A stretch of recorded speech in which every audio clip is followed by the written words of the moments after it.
Just introducing our fantastic presenters today while people are still joining. But as I mentioned, welcome to our first PoCoG Fear of Cancer Recurrence SIG webinar on new intervention models to increase the accessibility of fear of cancer recurrence treatment.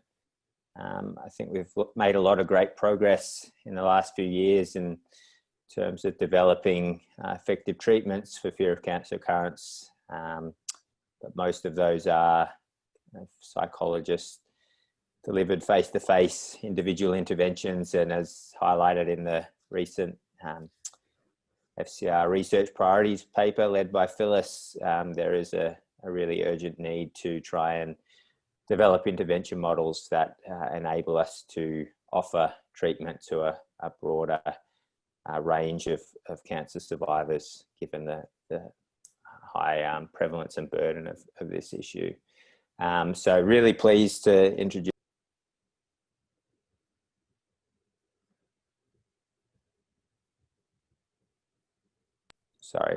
very pleased to introduce three fantastic presenters today who are all presenting slightly different ways of or different models of offering fear of cancer recurrence treatment. I'll introduce them all now, and then what we'll do is each presenter will present for roughly 15 minutes, and then we'll have a 5 to 10 minutes for questions, and then again a bit of time for a panel discussion at the end. I just wanted to let everyone know that we are recording this webinar, so just be aware that you're on tape as such.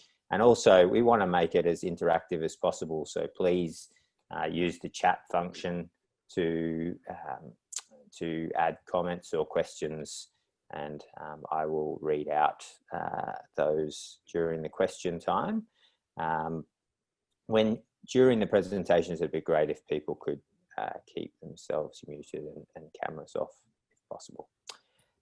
So the first of our presenters is Dr. Jenny Liu. She's a medical oncology fellow currently working in clinical trials at Blacktown and Westmead hospitals. She's an early career researcher with a strong translational research track record in breast and lung cancer supportive care and biomarker research. She completed her PhD in colorectal cancer epigenetics in 2011, and she led the development of a brief clinician intervention to address FCR in breast cancer survivors, which we'll be hearing about today. And I look forward to hopefully seeing that published in the JCO Oncology Practice Journal. Our second presenter will be Professor Louise Sharp, who's a Professor of Psychology at the University of Sydney, played a key role in the development and training of psychologists to deliver the ConquerFear intervention, and has now extended that work to training nurses to deliver FCR research or intervention. And our final presenter will be Fiona Lynch, who's a clinician researcher based at Peter Mac in Melbourne, who led or coordinated the Fearless stepped care, FCR stepped care study in those with advanced melanoma on targeted or immunotherapies, which she'll be presenting about later as well. So now I'd just like to thank everyone again for joining, and I'll hand over to Jenny to present on Cypher.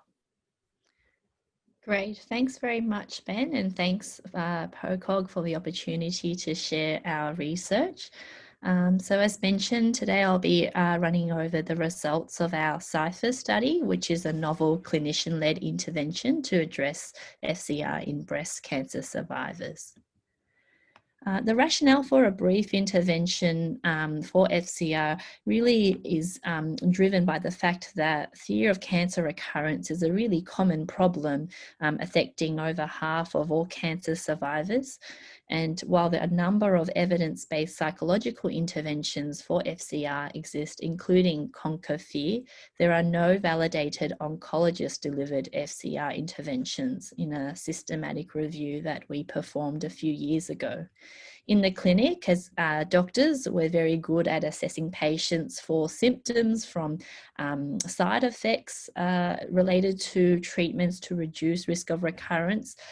We're good at examining patients and looking at imaging to detect recurrence, but we're not very good at addressing patients' worries and counselling about how to manage their worries. So the aim of Cypher was to determine the feasibility and potential efficacy of a brief oncologist-delivered FCR intervention. This was a single-arm phase 1 to 2 prospective interventional study that was conducted at Concord Hospital and the Chris O'Brien Lifehouse. And we included breast cancer patients who were 6 months to 5 years after completion of their adjuvant treatment. They could be on adjuvant hormone therapy. Patients were required to have a baseline FCR score on the 42-item FCR inventory of greater than 0. We excluded non-English speaking patients or those who had active cognitive or psychoactive illnesses that made it difficult for them to participate in the study. The intervention was delivered at the end of the routine clinical follow-up appointment with their usual medical oncologist and comprised 5 points. This included reassurance and normalization about the prevalence of FCR, provision of prognostic risk information, including information about the chance of their cancer coming back, given prior literature indicated that patients with high FCR tended to really overestimate or underestimate their risk of recurrence. Patients were counselled about information about follow-up and symptoms of recurrence and when and how to address these with their clinical team, and given some information and strategies to manage their worry, including things like relaxation, distraction, mindfulness, etc. And patients were offered a referral to psychologists if their FCR was severe or if they requested additional help. A few of these points, as shown in the asterisk, were also addressed in a take-home 2-page patient information sheet that we developed for the study.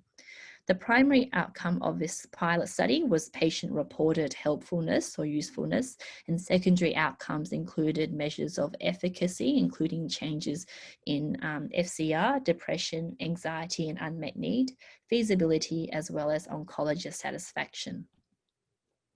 Of 255 patients who approached, and they were approached via a mailed invitation letter to patients about a month prior to their follow-up clinic, 34% of patients returned the baseline survey and consent form. Most patients who didn't consent simply did not respond to the invitation, while 21 patients actively declined. Of the 86 patients who completed the baseline survey, 61 completed the Cypher intervention, and follow-up with completion rates of 1 week and 3-month surveys were very high. This table summarizes the baseline characteristics of the participants in our pilot study. Mean age of patients were 57, and the majority of patients, about 2/3, were well educated, speaking English, married, and had children.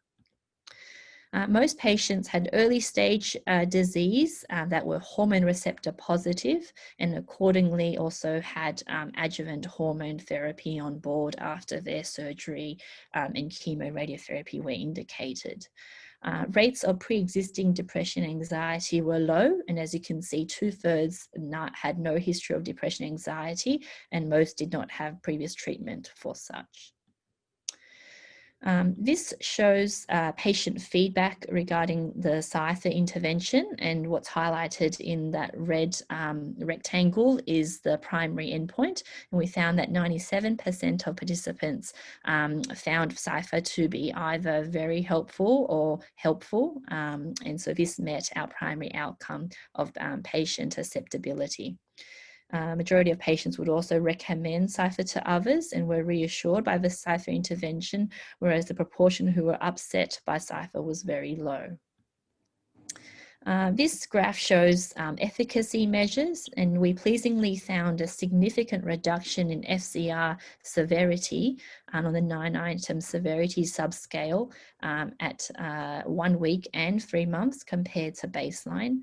And the proportion who had clinically significant FCR also decreased from 64% at baseline to 52% at 1 week and 40% at 3 months. 22%, 11 out of 50 of our patients were referred to psychologists, but only 4 patients attended the appointment, with the majority of patients citing either not needing to attend a psychology appointment after the Psycho intervention or not having enough time. We didn't find any significant difference in terms of changes in depression, anxiety, although some of the other subscales, including triggers, distress, and functional impairment, were also reduced after the appointment and intervention. In terms of feasibility measures, 74% of consultations were audio recorded to verify intervention fidelity and consultation length. And you can see that the mean consultations of our follow-up appointments was 21.5 minutes, and the intervention did not take too long, 8.2 minutes. Fidelity was very high at 82%. Of the 5 oncologists who participated in our pilot, we surveyed all of them, and 4 out of 5 rated Psycho as very useful and 1 out of 5 moderate useful. All oncologists have subsequently used Psycho outside of the study to address FCR with their patients. They found the length and complexity just right, and they found that normalization and the take-home information sheet the most useful, but sometimes discussing prognosis and the exact risk of recurrence challenging. So in conclusion, our pilot study has shown that this brief oncologist-delivered FCR intervention is feasible and showed a sustained reduction of FCR severity at 3 months with no evidence of harm.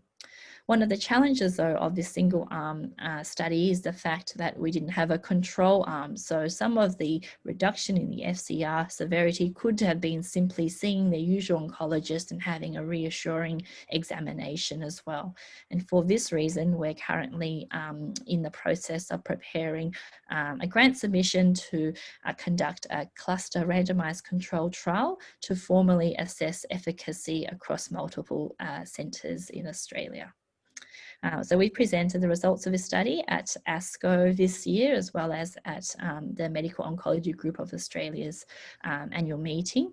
And hopefully, yes, as Ben mentioned, we'll be able to show you and share the results of the published findings of the study very shortly. Thank you. I apologise, I do need to duck off a bit earlier today, but very happy to take any questions or comments. Thanks so much, Jenny. As Jenny's just mentioned, she won't be available for the panel discussion at the conclusion of the webinar. So this is your opportunity to ask any questions of Jenny. One question I had, Jenny, while other people are thinking of their own is, where I work, there's a very high culturally and linguistically diverse population. I was just wondering if you had any sense of how feasible this would be to deliver with the aid of an interpreter. Yes, so for the reasons for our pilot study and for simplicity and the fact that at Lighthouse and Concord, majority of patients were English speaking, we didn't seek to make this intervention appropriate for the cold population, but certainly in the larger study, that's a very important issue. And with the pamphlet, I think it would be reasonably straightforward to translate that into several languages, and the intervention itself is very easily deliverable with the aid of an interpreter. And we think it's also would be appropriate to deliver via telehealth as well. So in the COVID era, I think it would be adaptable to a telehealth consult as well. Great. Just a reminder to people, if you do have questions, just type them into the chat. All right, there's a couple here now from Louise Sharp and Lauren Heathcote joining all the way from the US. Okay, so I'll start with Louise's. who says, really interesting findings. I wonder if you have any sense of the degree that medical oncologists more broadly would be willing to implement the intervention. Yes, so I guess the acceptability of this to oncologists more broadly is something that we're actively studying. We toyed with the idea of either running an implementation type study versus a randomized controlled trial, but I think really to prove to people who weren't already believers of FCR being an issue, an RCT probably would be required. In the pilot study, all the oncologists were happy to be involved, and we engaged them through a 1 hour face-to-face orientation meeting where we ran through the intervention with them, showed them how straightforward and simple it was, and we had really good feedback given there isn't really an existing template on how to address FCR for clinicians. It will be interesting. I don't have data yet in terms of the more widespread feasibility of this intervention, acceptability, and especially acceptability outside of breast cancer oncologists. So that's something that would be worth further study. And Lauren Heathcote asked a related question, but perhaps do you have a sense of the reasons why oncologists might be hesitant to take part in a intervention or study of an intervention like this? So I think maybe the biggest barrier is probably resources and time. So in a very busy double book clinic, there's a little bit of a worry that raising emotional issues might open a can of worms and could really blow out consultation times. And pleasingly in our study, on average, it only took 8 minutes. So it didn't seem to blow out the consultation too much, but I think resourcing and time is probably one of the bigger barriers, particularly in very busy centres. Mm-hmm. There's another question here from somebody that's asking whether referral to psycho-oncology was the only kind of option available for people who reported severe FCR, or whether you'd consider referral to other kind of things such as relaxation group interventions that are offered by, I guess, at certain centres. So is there, or is it literally just the intervention? And if people are still experiencing FCR, then referring to psycho-oncology? Yes, so in our pilot, we just included psycho-oncology as the referral base, as we do have a strong psycho-oncology well-resourced service in the centres where the pilot was conducted. But certainly, I think it would be really good to have referrals be more broadly appropriate to centres, depending on if there are other allied health available. I know in my current place of work, our social worker has a really heavy involvement in addressing psycho-oncological issues, given we have just lost our psycho-oncologist at Blacktown Hospital to another hospital. But yes, I think that's a really good suggestion, and it'll be great if this could be, integrated into existing services for each hospital. Mm-hmm. Some great questions coming through, so keep them coming. Someone asked, is your cluster RCT going to involve doctors with varying levels of experience? And says it would be interesting to see how this affected results, and yes, might be great to involve trainees in the process if possible. I strongly agree with you, Sarah, being a trainee myself. And I think that maybe the more younger and junior of oncologists perhaps would be more open and perhaps more engaged to addressing psychological issues with our patients as well. So initially our cluster study was written just for oncologists, but we have broadened it to also include trainees with at least 6 months of experience in oncology as well. Right, and will you? There's another question about, I guess, whether you'll be broadening the patients that take part. How do you think this might work in a non-breast cancer population, and do you think it would be just as effective for men with cancer, for example, those with head and neck cancer, So is your subsequent RCT going to be looking at other populations or sticking to breast?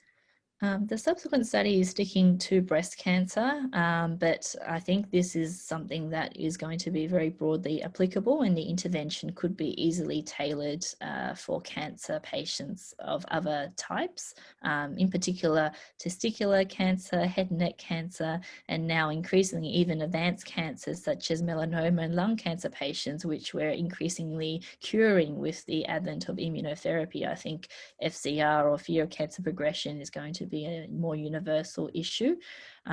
We wanted to just keep the RCT study a bit more cleaner, using our breast cancer medical and radiation oncology colleagues. But I think if the results are promising, then certainly it will be great to see this replicated in other cancer types as well. Great. And one final question, Jenny, before you go. There's a question here. If an oncologist was interested in learning more about the intervention now, how would they go about doing that? Yeah, so at the moment, the resources for the intervention isn't yet published, but I'm very happy to communicate that with you. And I'll need to run that with Professor Buteau and Professor Beef, depending on where you work, Dr. Shah. We didn't want to make it widely available with our pilot study publication because we were worried about this then contaminating the RCT, especially in the Australian context. But yes, thanks for your email. I'll communicate that with you offline. Great. Well, I think we're through all the questions there, but so thanks, Jenny, for a brilliant presentation, and sounds like there's lots of interest in this topic, and hopefully, yeah, good luck for the grant. It'd be great to see this work taken further. Thank you. Yes. So I'll now hand over to Professor Louise Sharp, who's going to be talking about nurse-led intervention for fear of cancer recurrence. Right, can you see my slides there, Ben? Not at the moment. Oh, okay. Let's try that again. Oh, while Louise is getting that up, just a reminder that there are lots of resources relating to treating fear of cancer recurrence, primarily specific to the ConquerFear intervention, available through the PoCoG website. We've now established a fear of cancer recurrence hub to host all those. So I guess is when evidence accrues for these different adaptations and FCR interventions, we will post them there. So that will act as a central kind of repository, I guess, of evidence-based interventions for fear of cancer recurrence. You can see your slides now, Louise. So excellent. And over to you. All right, thanks very much, and thanks for inviting me to give this talk. So I'm going to talk today about some work that we've been doing on a nurse-led FCR intervention in collaboration with Anne Reb at City of Hope Hospital in Pasadena. So what I'll just talk about briefly today is, first of all, why would we have a nurse-led intervention for FCR? And then I'm going to present some data on a pilot study which asks the question, is it feasible really for nurses to deliver FCR? And then I'm going to talk about a study that's ongoing, but we have some data on whether or not nurses in the Australian context actually would think that this was a useful idea and part of their role, and to think about what the barriers might be, or ask them in fact. So we all know that fear of cancer recurrence is the fear, worry or concern that cancer will recur or progress. And I think despite the huge gains that's been made in this area in the past 5 to 10 years, this was a comment and a quote recently in some work done by one of my master's students. And you can see that patients still are really concerned about it. But as one of the questioners in the previous talk asked, a lot of the work that we've been doing in FCR is actually for patients who don't currently have disease or who have good prognosis. And actually, this is a quote from a woman with ovarian cancer. And, You know, really that idea that you are really living with the sword of Damocles hanging over your head, waiting in the hope that you will be one that doesn't fall into the group that recur, is ongoing. And we also, probably everybody's aware that, you know, some degree of FCR is extremely common, in fact, even adaptive potentially, because patients do need to be looking out for indications of recurrence, and particularly those with more severe disease. But actually it's this 10 to 11% of people that have high clinically significant levels of fear of cancer recurrence who we know need intervention, because otherwise their fear of cancer recurrence becomes persistent.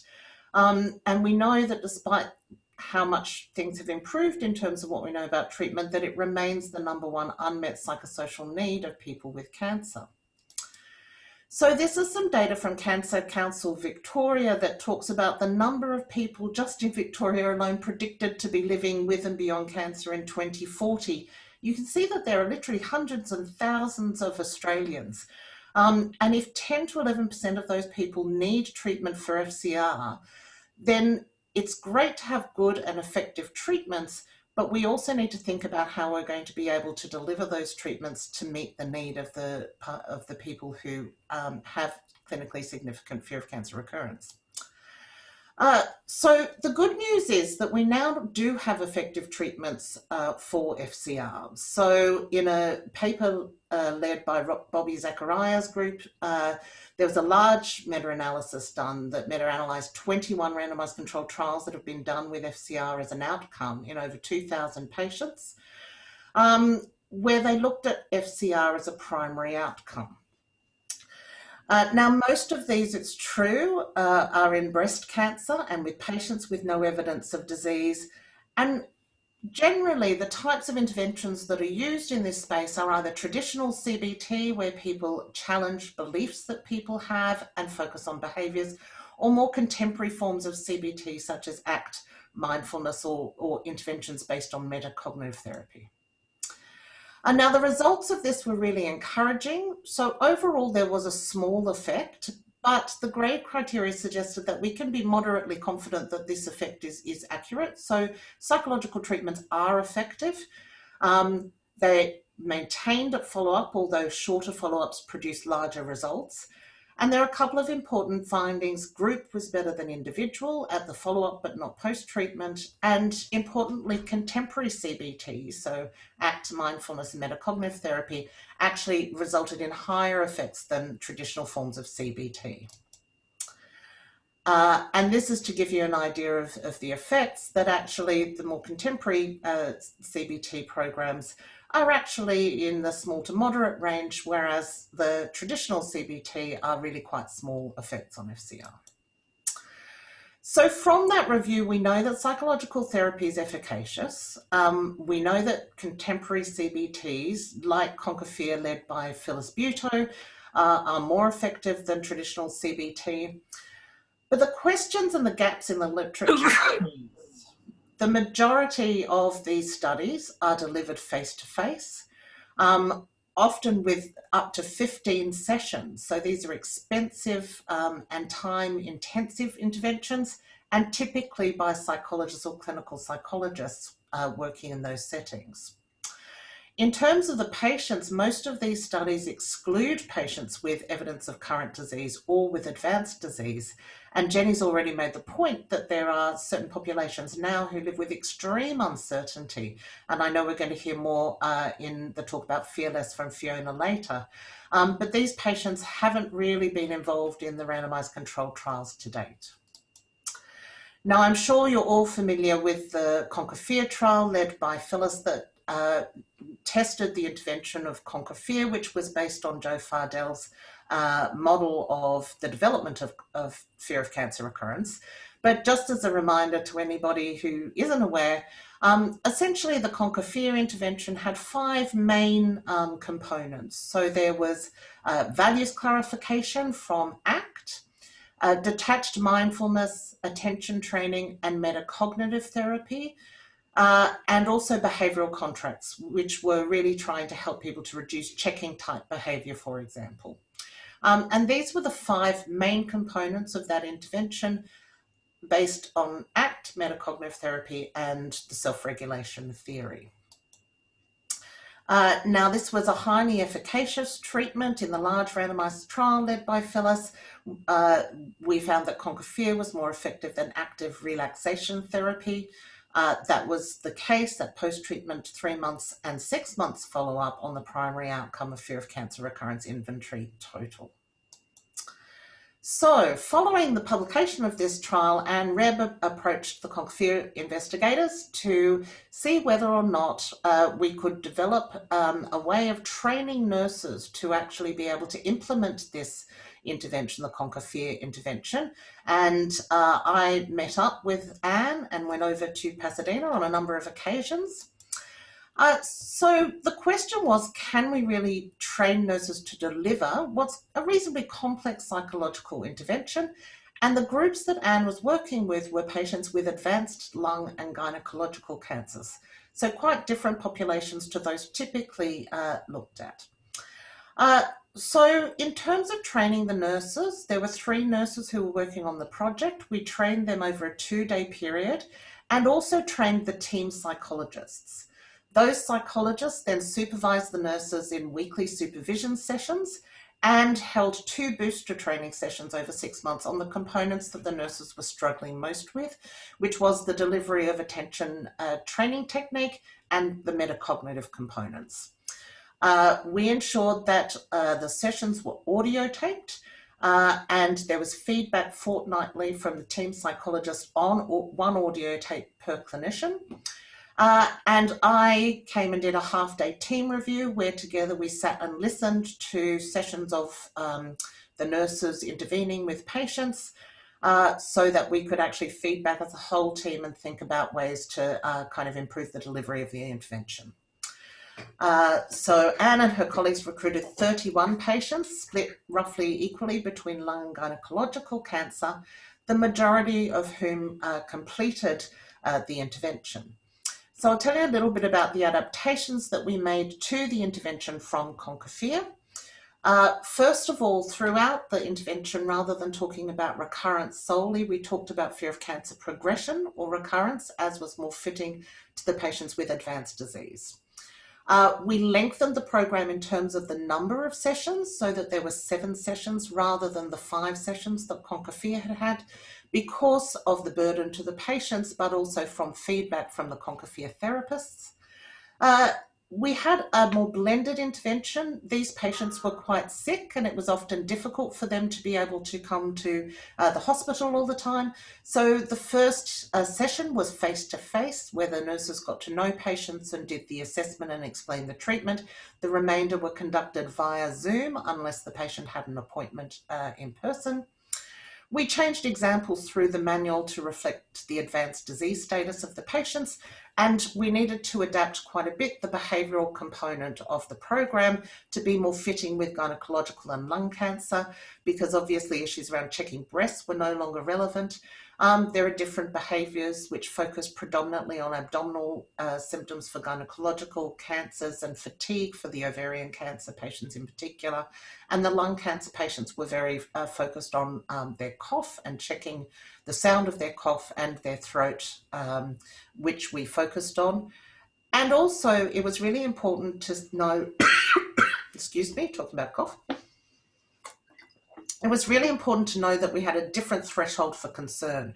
With patients who have advanced disease and who are concerned about recurrence or progression, these are often likely, and therefore it's very important to help people understand when they should be coming for intervention to ensure that the progression has not occurred. If you want to know more about the results, we published both a case series in Journal of Oncology Nursing, and also more recently the pilot study data. So these are the data from the pilot. Sorry, I missed that. Oh, Jesus. These are the thing from the pilot study data. Firstly, these are the fear of progression scores. So as you can see, there was a huge reduction in fear of progression from pre to post-treatment, and it continued to follow up. And this is important because it is on the context of people with advanced disease who are actually becoming worse over the course of the treatment in their illness often. And just to give you an indication, this is where the clinically significant level of fear of progression occurs.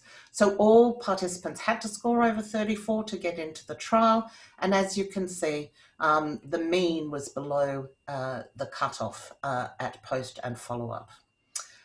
Pleasingly, there are also improvements in terms of anxiety scores over time on the PROMIS anxiety scale and on the PHQ, which is a measure of depression. So the benefits in terms of FCR did seem to improve generally the psychological well-being of the participants in the trial. So we thought that the preliminary evidence here was good, that with a few tweaks, that ConquerFear could actually have a clinically significant benefit to patients with advanced disease, as well as those that were trialled in the ConquerFear program, and can be effectively administered by nurses to get good results that were roughly comparable to the within subjects effect sizes that we found in ConquerFear. But I guess the question is, you know, this is a nice idea, but would nurses in our Australian context actually feel that they would be willing to do what was really quite an intensive training program of a 2-day workshop, to have supervision, etc., if that's what was necessary to deliver this effectively? And if not, what would the barriers be to implementation? So some work done by my master's student, Teka Sakari, and other collaborators with these organisations tried to answer this question briefly. So this study is actually ongoing, but I have some preliminary results to show you. So essentially, we recruited through a number of organisations to try and recruit nurses to ask their opinions as to whether or not they would be willing to take part in a training of this nature and to implement this to patients with cancer. In order to do this, we asked participants to tell us a bit about their training as a nurse and their role, to answer some questions on FCR, to have an idea about how much they already knew about FCR. And then Catherine Patterson, one of our collaborators, made a video that gave some key FCR statistics to the nurses, explained about the content of the nurse-led ConquerFear program that I just described, looked at the rationale for this and the evidence, talked about what the strategies were, and then talked about what we had done in terms of training and supervision, so that we could then ask the nurses what they thought in terms of whether or not they would be willing to have this training or to implement the intervention. So these data are based on 47 oncology nurses from Australia who've taken part in the survey so far. Most of them are in their 50s, so are all women. Most have a postgraduate degree specialising in oncology nursing. Most were cancer nurse coordinators or cancer nurses. And as you can see, most had more than 10 years of experience working in psycho-oncology, or cancer care, I should say. And so this is a very experienced group of people that we polled. So we asked them, would you be willing to attend a workshop or use these strategies? And as you can see from this data, 40 to 45% of nurses felt that they would actually be 100% willing in answering that question, which we were pretty encouraged by. We also asked the extent to which people thought nurses were appropriate professionals to be delivering this program. And more than half felt that they were 100% the right people to be doing it. But as you can see, there was much less confidence that the work environment was conducive or that they would have sufficient time to do so. If we looked at the proportion of nurses who were saying, well, you know, they're about 50-50, but at least 50% confident, we see that extremely high levels really felt that they, you know, would perhaps more likely than not attend the workshop, use the ConquerFear strategies, and felt that nurses should be doing these.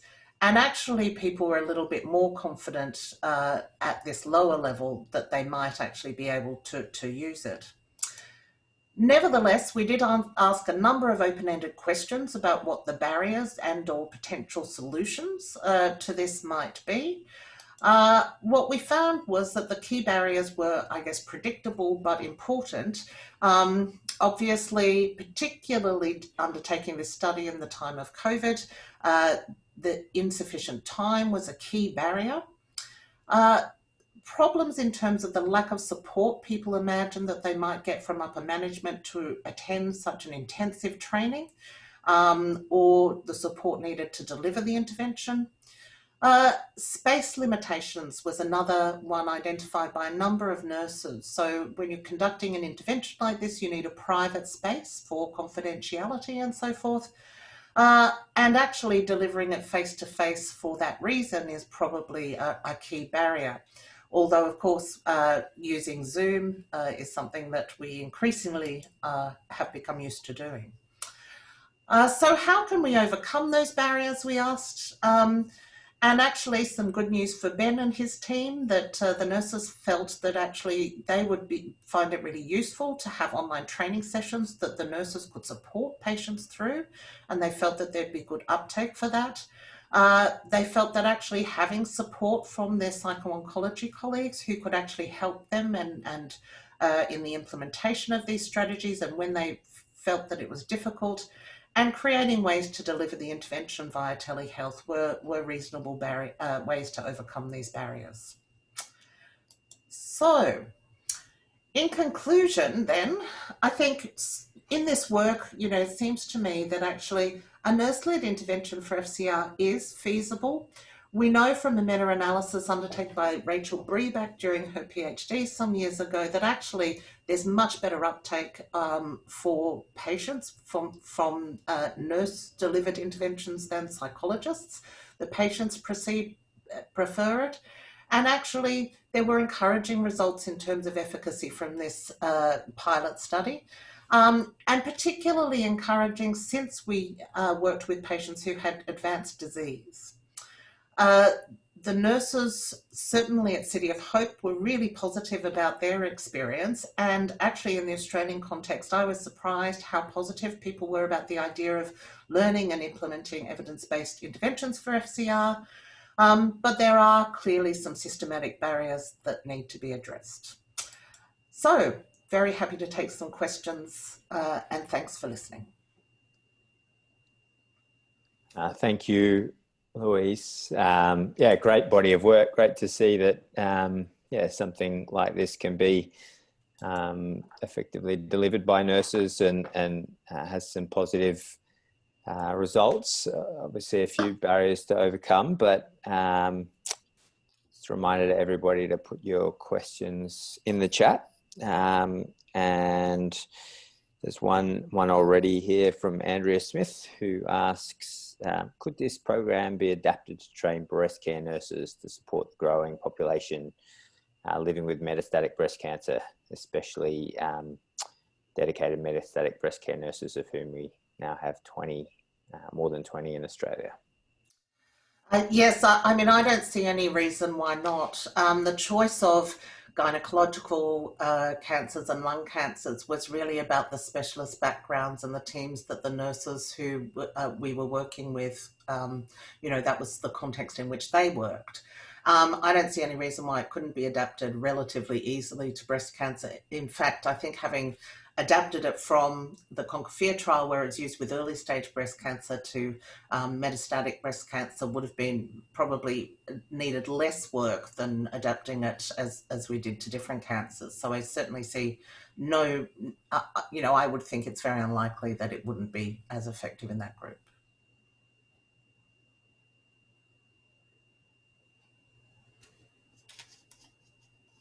So while people are coming up with other questions, can you give us a sense, Louise? I mean, obviously there were some really great results you showed there, but how do patients?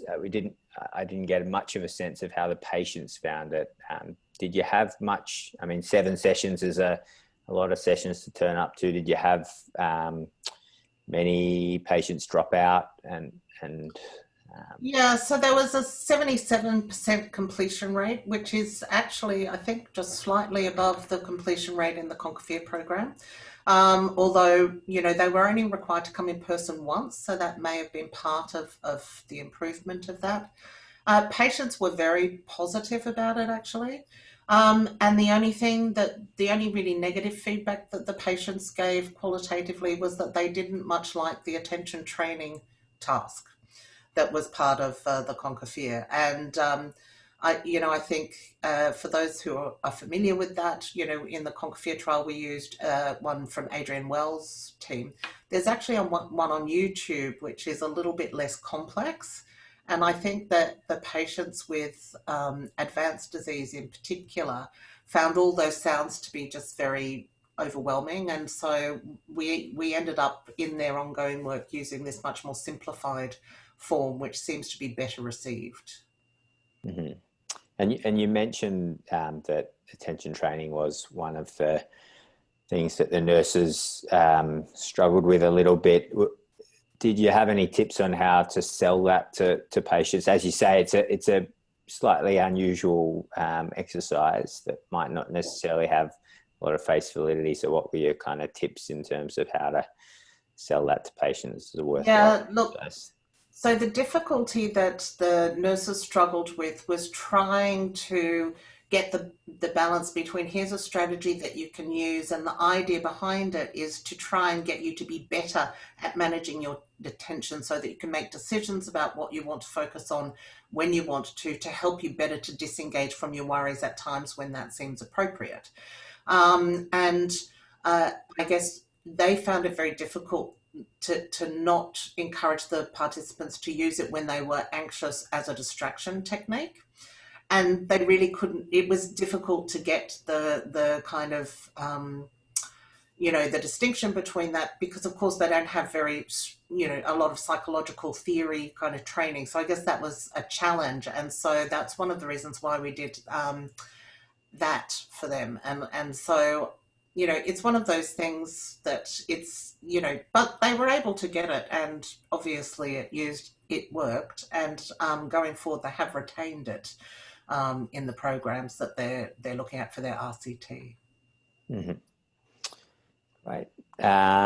So just another great question from Lauren Heathcote here, who asked, given how involved the kind of ConquerFear program is in terms of both delivery and for the patients, have you or anybody you work with been trying to identify which components of the program are essential and which could potentially be removed or shortened without reducing its efficacy? Fantastic question, as always, Lauren. Yes, so from the ConquerFear group, we did do a mediators of treatment outcome analysis. And actually, the analysis was very supportive that the two key factors that you need to change over the course of treatment are intrusive thoughts and metacognitions. And so in that trial, we did an analysis where we looked at groups, so whether people got ConquerFear or relaxation. And then we looked at change over the treatment period. So over the 5 sessions of treatment, how much people changed in some of the key factors like metacognitions and intrusions. And we found that metacognitions and intrusions partially mediated the effective group on fear of cancer recurrence severity 6 months later. So I think that is an indication that it is the metacognitive components of ConquerFear that are likely to be doing most of the heavy lifting in terms of the intervention. So those would be metacognitive therapy, detached mindfulness, and the attention training component. So I think if you did have to pare it down, the evidence at this point would suggest that those are probably going to give you the biggest bang for your buck. I've just posted a link to that publication as well, which was led by Louise. And just a reminder that all of these, any publications relating to the ConquerFear program or fear of cancer recurrence treatment more broadly are available via the PoCoG FCR hub. And someone else asked here, using Zoom technology might be daunting to some older patients. Did you find that was a barrier to recruitment or retention in the study you did?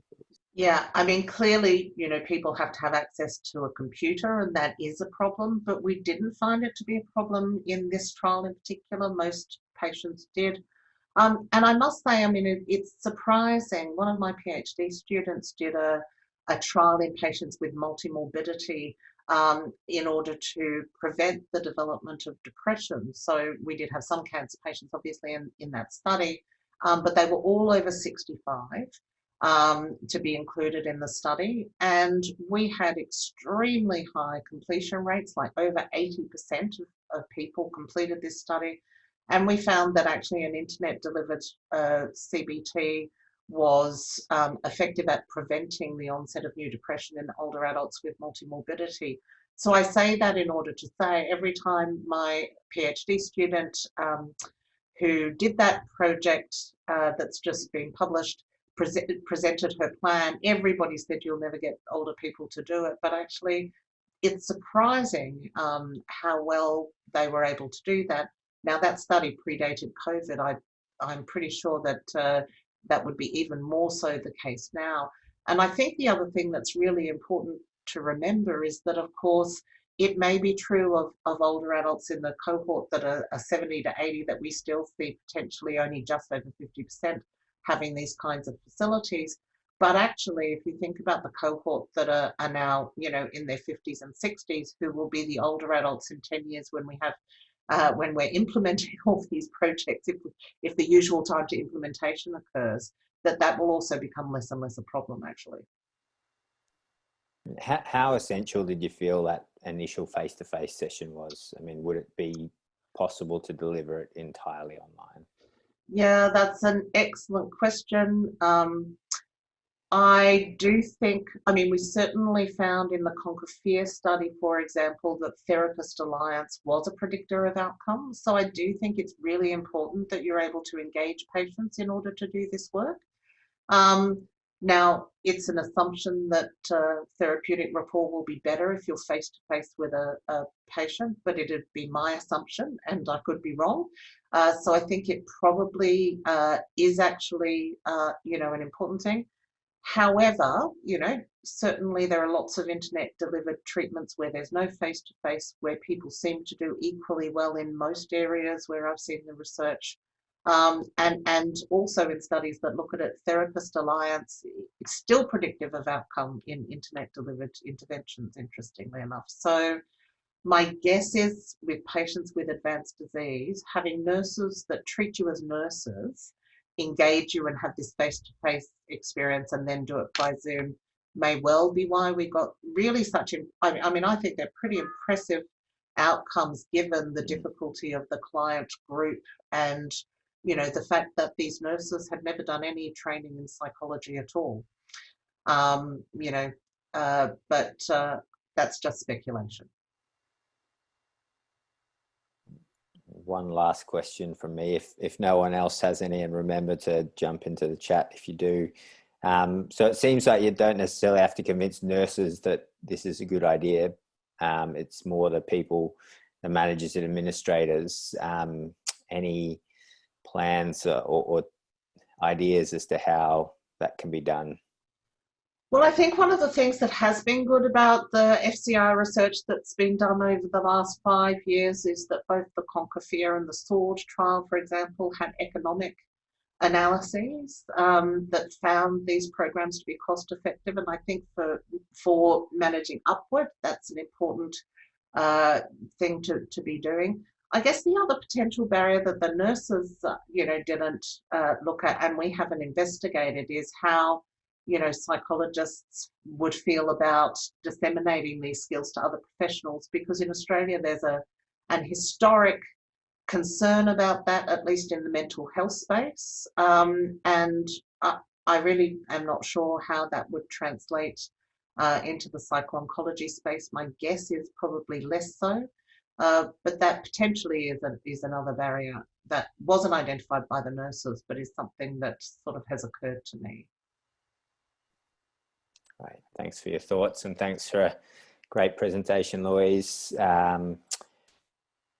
We'll now hand over to Dr. Fiona Lynch, who's stepping in at short notice for Dr. Maria Fitanu, who's unfortunately, due to a personal tragedy, had to pull out at the last minute. So thanks to Fiona for stepping in. She's eminently qualified to do so, given that she was the person who coordinated the Fearless study and delivered many of the intervention components. So thanks again, Fiona. And I will share the slides, and so you'll just need to say next slide, Fiona, when you want me to change. I'll just see if I can find the slides in amongst the many windows I have open.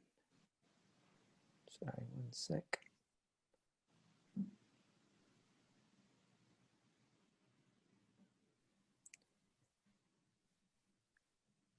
While Ben's finding the slides, I'll just introduce Fearless, and lots of you would have heard about it already. So Fearless was a stepped care program to manage fear of cancer recurrence or progression, specifically in patients with stage 4 melanoma who had been treated with a novel therapy, so with immunotherapy or targeted therapy.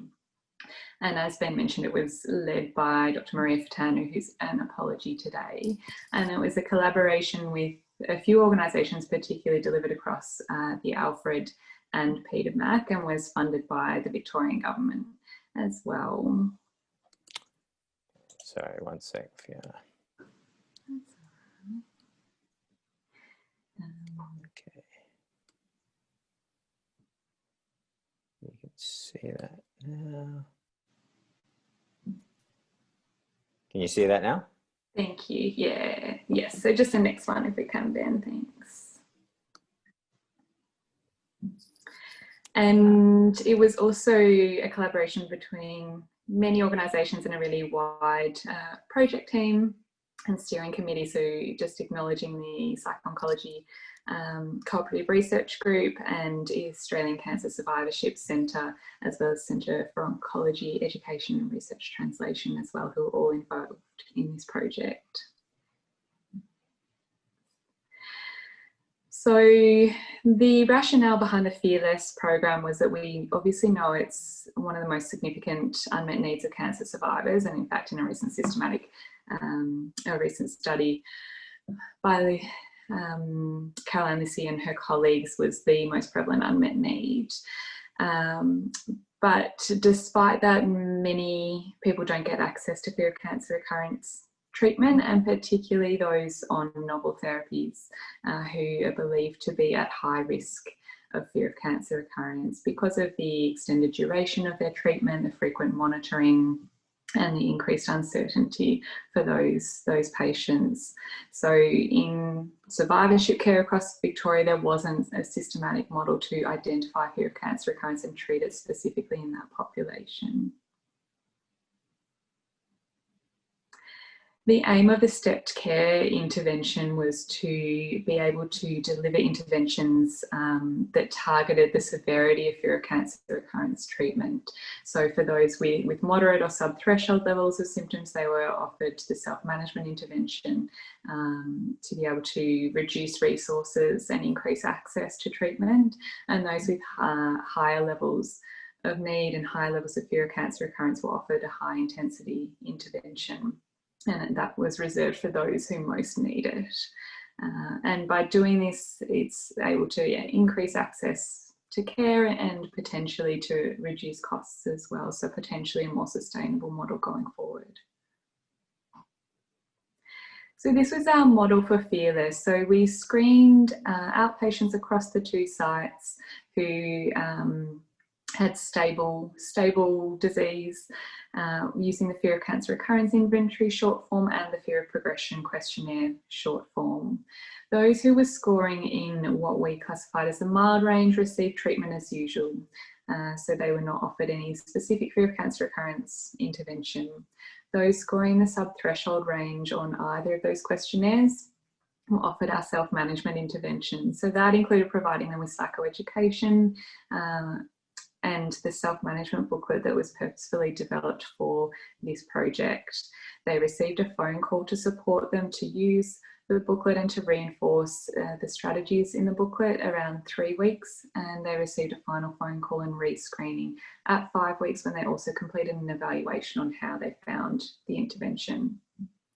And those who were experiencing clinical levels of fear of cancer recurrence, undertook a brief assessment to determine if they were requiring the more intensive individual therapy, and for that we delivered ConquerFear, which Louise has obviously spoken to you about already today, and most of you will be very familiar with. And again, we re-screened those participants at 5 weeks, and they completed an evaluation at 5 weeks as well. So in total, we approached 73 patients across the 2 sites, and we had 84% of those went on to complete screening. So quite high acceptance numbers. And these were just routine screening of patients. They weren't patients who had an identified need to start with. Despite that, we found that out of that cohort, 64% experienced either subthreshold or clinical levels of fear of cancer recurrence. So 44% of those in the self-management intervention and 20% who were initially offered individual therapy. So really significant need for this cohort, as we would expect with all of the patients we see. We also asked them, those who completed an intervention, whether they'd been asked about fear of cancer recurrence previously or whether they'd previously received intervention. And concerningly, we found 61% had never even been asked about fear of cancer recurrence, and 82% had never received a fear of cancer recurrence treatment. And these are just those people in the subthreshold or clinical levels who we would think should be asked about it and really do need an intervention of some sort. So just a little bit of a brief demographic. So there's no significant differences between any of the groups, but just to note that the majority, so 6150, were on immunotherapy. 41 of the 61 participants were male, and the majority were on ongoing treatment.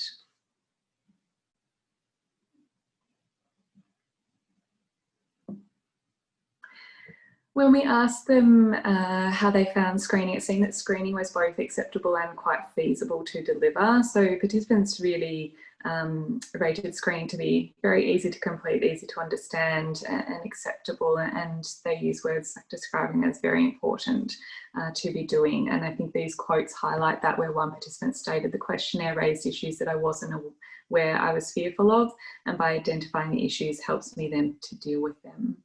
And another participant stated that filling in the questionnaire itself was thought-provoking and a type of therapy in itself.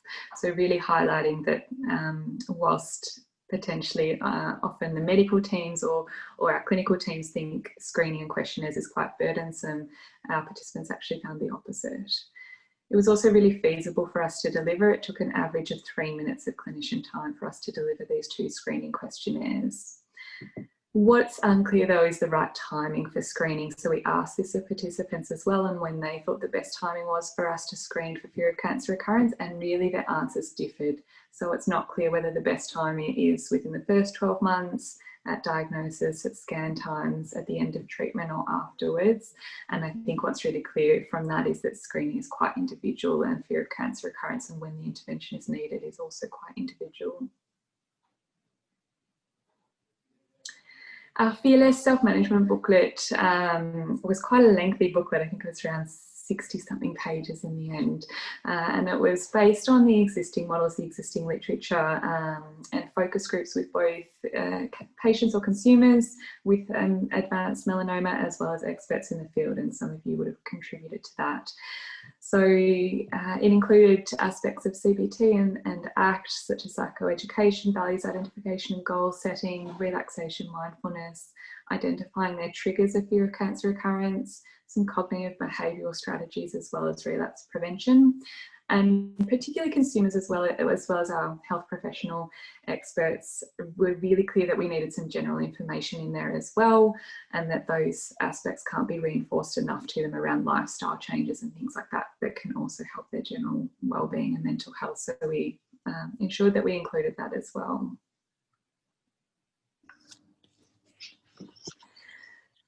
So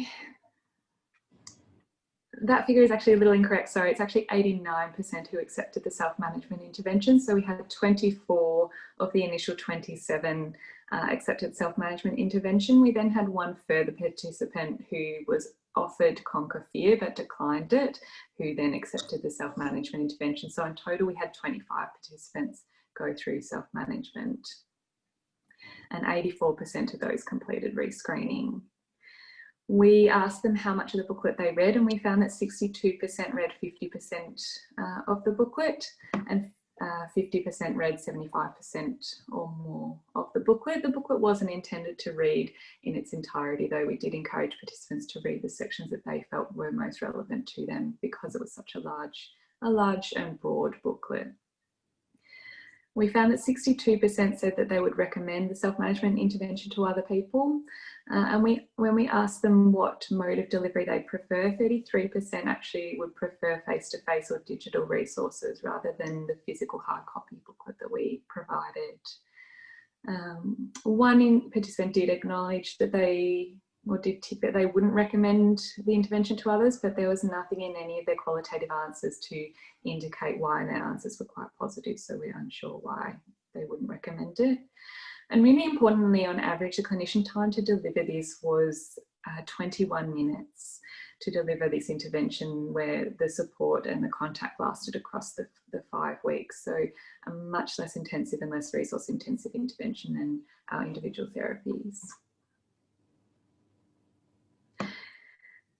There were 7 activities in the booklet that participants could complete, and we found that the activities that people found to be most helpful was the relaxation diary, the goal setting exercise, and the exercise in addressing what they can and can't control. And these participants noted that it made them think about things that they had never thought about, and another participant felt that it was helpful to putting strategies in place.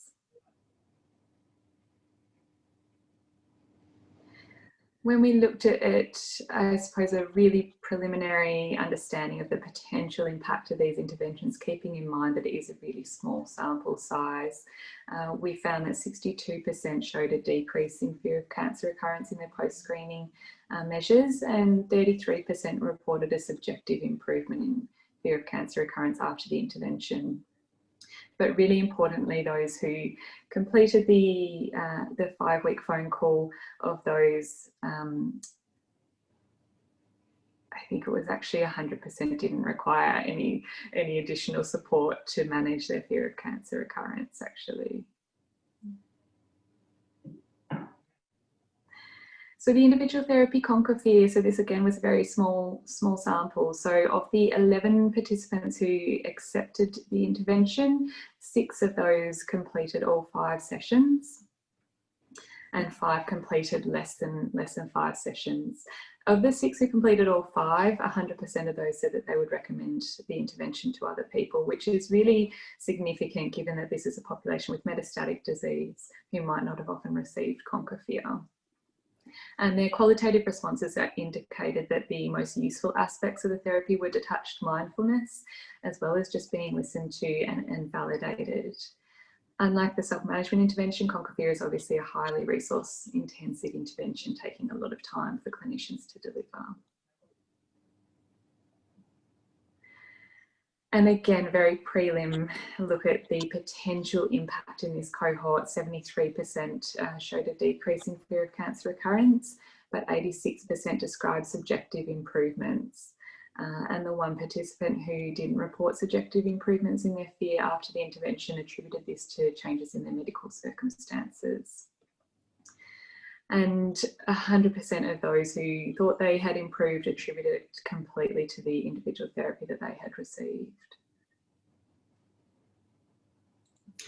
So our conclusions really is that it is a highly prevalent unmet need, including in this population that hadn't really been explored before, with nearly 2/3 of survivors experiencing subthreshold or clinical levels of FCR.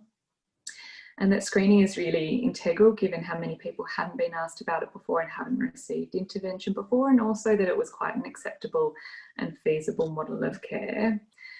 And really the next steps is that further research is needed to evaluate the efficacy of these stepped care interventions for patients with advanced disease or novel therapies. And I think this quote is just really nice for all of us in all of the work we're doing. It is all FCR, that this participant said, I think what you're doing is very important because for me the mental impact has been far greater than any physical one. And I think that's just a really nice reinforcement for all of us for the work that we're doing. So thank you. I think my final slide is an acknowledgement of our very broad project team that I just want to acknowledge and thank all of them as well. So happy to take any questions. Oh, sorry for jumping off a bit early. I'll see if I can show that slide for you. But thanks so much, Fiona, especially as I mentioned, seeing as you were doing that presentation at very short notice. Just check the chat for questions here. Louise says, lovely talk, Fiona. Just interested to know what your criteria for people needing help with FCR after the self-help component were. Was that, or more specifically, was this their judgment or the clinician's judgment, or based on a questionnaire score, or all of the above? Yeah, a little bit of all of the above, actually. Thanks, Louise. So we did base it on the re-administration of the questionnaires, and so those who were still scoring in the sub-threshold of the clinical range received a phone call and were offered additional interventions, but actually the way that the follow-up phone calls and the support ended up working is that we contacted almost all of those participants anyway, even if they were scoring in the minimal range, and it was mostly their subjective opinion on whether they required further support or not, taking those questionnaires into account as well and helping explore that with them. And someone else has asked here, Dr. Balmik-Shah has said, well, I guess this, I'll interpret this question a little bit, but did you see much of a correlation between people's subjective reports of benefit versus the scores that they reported on the different measures you used? Yeah, I think that's a really good question, and something that we didn't evaluate, but definitely something that would be really interesting to go back and look at the data, because we know that can be really different. So I suppose just clinically, one of the individuals who completed ConquerFear, who didn't have much of a change on one of the measures, subjectively reported a great improvement, and we thought that that was potentially because he was quite avoidant to start with, and so the frequency of his fear of cancer recurrence had actually gone up with therapy because he was forced to think about it. But he had noticed he was feeling a lot better, but the measures weren't actually sort of correlating with that. So that's, I suppose, one example, but I think from a data point of view, it'd be really interesting to go back and look at that. Yeah, thank you. One question I had was, I think from memory, it was the members of the study team who delivered the screening questionnaires. Rapid assessment unit at the LIFS code. Who do you think might be well placed to, or should be delivering that screening if this was to be implemented kind of more broadly, or in a clinical setting where you don't have that research team member to deliver that?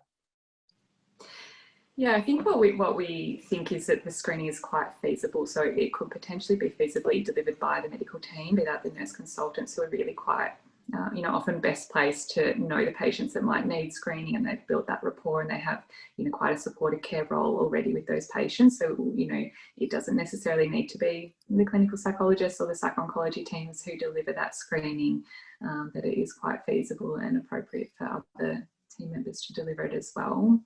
The part of screening that wasn't so feasible for our nurse consultants was identifying the patients that were appropriate, but that was more to do with the project and the inclusion criteria being an evaluation project. That part was a little bit lengthy for them to have a look over their response to treatment, and they had to have commenced treatment within more than 6 months. So that part was a little lengthy, but the screening itself could be feasibly delivered by medical teams. Mm-hmm. going to give 20 seconds for someone else to type in a question, otherwise so I can just keep going all day, but I don't want to dominate this, so please, if you have a question, type it into the chat box.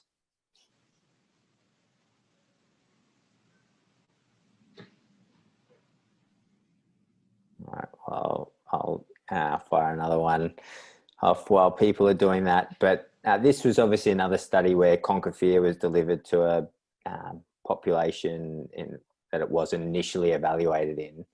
Just wondering what kind of modifications you found you had to make, and whether there were some components that you found kind of more or less difficult, or worked better or not as well in this population. Yeah, so I think the modifications were probably quite similar to Louise's, that those recommendations around symptom monitoring were not relevant for this population, particularly those on immunotherapies who are required to really respond to any new treatment that could end up being quite a significant side effect to the immunotherapies, for instance. So it was really important that we weren't making those sort of recommendations to not monitor various symptoms, and that really needed to sit a lot more with their medical team. So that was a component that needed quite a significant change. As well, we found in this population the symptom monitoring wasn't so relevant, that patients with metastatic melanoma tended not actually to monitor their symptoms so much, but they might have engaged in other behavioural responses that weren't helpful, be that really excessive avoidance of sun exposure, or a lot of excessive research because of the uncertainty of their treatments and things like that. So that was probably another component that was less relevant for this population and might have needed some adaptation. Yeah. Mm-hmm. Mary Scott's just asked, great study, might have missed this, but are you publishing the Fearless booklet or making it available to others? Yes, good question. We are looking at adapting it at the moment, actually. So we've received some further funding to adapt it and translate it into Chinese, Arabic and Vietnamese, and so in doing that we'll make the booklet more general as well, because it was specific to this population. And so once we do that, and looking at the evaluation feedback we've received, then we're definitely hoping to make it more widely available to everyone. Great. Maybe another thing that we can get up on the FCR hub once it's available, but I'm sure it'll be on the Peter Mac website as well, or the Australian Cancer Survivorship Centre maybe. And Louise has asked, do you think symptom monitoring is less in this sample, Fiona, because they are so frequently monitored anyway? Yes, I think that's definitely a big factor. So they're really frequently monitored. And so a lot of them had told me that, they just leave that to their oncologists and they trust them to do it. I also think it's the nature of melanoma, in that they're not actually often told to check for, and the oncologist can correct me if I'm wrong, often told to check for lumps and new signs and things that, especially at metastatic melanoma, they're no longer concerned about new melanomas because it's already metastatic. So they're not sort of told to continue to check their skin outside of what is recommended. So I think it really takes that away from the patients and puts it back with the medical team. All right, and then there's one last kind of specific question to this, and then we might go to more general discussion so that people can ask any questions of the panel about their various projects. But Dr. Balmik-Shah has asked, were physical symptoms that can lead to fear of cancer recurrence documented, and were the participants free of concerning symptoms or not? I'm not sure what you mean there, sorry, by physical symptoms that can lead to fear of cancer recurrence. Oh, I can perhaps speak. Can you hear me? Sure. Yes. Yeah. Basically, I'm thinking about people who have new cough and they would have fear of cancer recurrence at that time, versus somebody who doesn't have any symptoms and they still feel fear of cancer recurrence, because then it would be appropriate fear of cancer recurrence if they have new symptoms.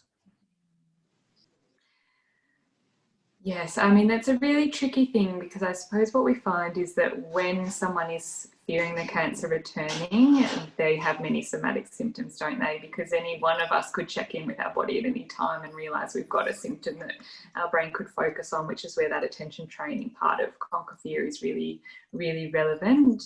In terms of this cohort, so lots of them, I suppose, just thinking of the ones that I treated with the ConquerFear, lots of them certainly had symptoms coming and going, but nothing sort of particularly new that was being investigated. Those participants who had sort of new symptoms that were being investigated that could be a progression weren't eligible to participate if we didn't know the status of their disease. Yeah, I hope that answers your question. Thank you. I don't know if this is a helpful follow-up since we're going to general anyway, but we've just done a little bit of work looking at physical symptoms and their relationship with fear of cancer recurrence and other factors in different samples. And actually we certainly found, for example, in an ovarian cancer group, that the symptoms which would actually indicate a recurrence were those that were associated still with higher levels of fear of progression, whereas in breast cancer, overall symptoms that people experienced were associated, with fear of cancer recurrence. So I think you're right that there are some degrees to which people obviously need to be concerned about these, but in cancers where there are clear signs of recurrence, it does seem that there might be some specificity of the symptoms that also are likely then to be potentially misinterpreted and lead to higher levels of fear of cancer recurrence. Lauren, I don't know if you want to make a comment on that, seeing as a lot of your work's in this area, more relating to kids, I guess. Sorry to put you on the spot. Don't have to comment. Yeah, I'm interestingly listening to everyone's comments. I think it's a fantastic discussion.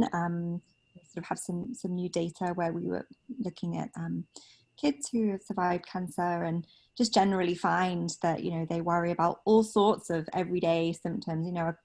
A cough is much more likely to be because you have the sort of flu symptoms than a cancer recurrence, even if you're a cancer survivor in many cases. And it's a sort of everyday common symptoms. So it is this very difficult balance, I think, between, being vigilant for things that are clearly sort of very problematic, things that are persistent, things that waking you up in the night, versus sort of being vigilant and misinterpreting every single ache and pain. And I think we have, a lot more work to do to sort of understand where we can find that balance in terms of intervention. Yeah. All right. I haven't seen any more general questions in the chat here, but one thing that seemed to come across in all of the presentations was just how important kind of normalizing these fears are. Just wondering whether that's or whether we need to be looking at that more, or how we thoughts from the presenters as to how we encourage healthcare professionals generally to express or allow patients to express fears and normalize them. Is there... Do you want me to go first? Sure, Louise, yeah. I mean, I think Jenny's data really speaks to this very well. And, one of the reasons I've often pondered why the nurse-led intervention was so effective is that not only do patients know the nurses and they prefer to see the nurses, they actually feel that the nurses are more credible when it comes to discussing medical issues than psychologists who are, after all, not medically trained. And so I think that, if we really want to look at ways that we might be able to prevent the development of fear of cancer recurrence, then actually the kind of work that Jenny's doing right at the outset when people are, getting to the end of treatment or getting to major transitions in their treatment, is really important to remind them that it is normal, but to actually encourage them to seek help if they need to. And that kind of step care approach that Fiona and her team have used in Fearless is really going to be important, I think, if we're going to be able to really meet the needs of cancer survivors, as their numbers grow. Fiona, what are your thoughts about that? How do we get the oncologists and others to engage in that kind of work? Yeah, I think firstly it's probably education to them. I think we have some brilliant oncologists and nurse consultants who understand fear of cancer recurrence, but we have some who don't understand it so well, and I think that sort of education to them and improving their confidence, and there's been some work in this area as well, in that area is really important. So when we asked staff members, for instance, in our study, one staff member said to someone who was highly fearful, the oncologist was really surprised because from a medical point of view, they'd responded really, really well to treatment, someone with a 3-month prognosis initially and was surviving years later. So they were very surprised, they were fearful of the cancer returning. So I think sort of starting with that education to those medical teams is probably, sorry, it just froze, I wasn't sure if you could still hear me, but it's probably an important first step, and then yeah, them bringing it up also in, I suppose, would hope that would improve patients' confidence to bring it up as well. Sorry. Yeah, similarly, you know, patients sort of said to us they didn't want to bring it up with their medical teams because they were just so grateful for all of their work and that their survival had been improved so much that they felt really ungrateful to then go back and tell them, I'm really scared of this coming back actually. So I think, yeah, just helping everyone understand those conversations and how important they are, and you're really addressing those metacognitions by normalising, aren't you, reducing that anxiety about the fear, and that it's really normal process. So really important. And I actually think that's characteristic particularly of the advanced cancers, or like the melanoma group that you were working with, where often when many of those patients were diagnosed, they had very short life expectancies, but then immunotherapies have changed that so much that, you know, that level of gratefulness is so much higher. And I think there's been a comment as well that this is common in head and neck cancers, but I think, you know, it is where people have such bad prognosis and defy the odds that the doctors see them as really, you know, the poster child, you know, of the trial, but the patients see themselves as almost tempting fate, and, you know, that they're almost living on borrowed time, and it actually feeds into a worsening of the fear of it returning. Yeah, yeah. Well, it almost seems like we need to start combining these efforts and having things like CIPHER, like oncologist assessment and normalization, and then referral to nurse-led care or stepped care. So perhaps we'll have to, at some point in the future, create a super team to combine some of these, the great work that's happening. But we've just got a couple of minutes left, so I just want to thank all of our presenters, Dr. Jenny Liu, who's obviously gone, and Professor Louise Sharp, and Dr. Fiona Lynch for 3 fantastic presentations. We will look to have another one of these webinars perhaps early in the new year, once everyone's gotten over their webinar fatigue, hopefully. And just want to thank everyone for joining. I think it's been a great discussion and all your questions. And don't forget to check out PoCoG FCR Hub if you're looking for more information on FCR treatment. All right, thanks all.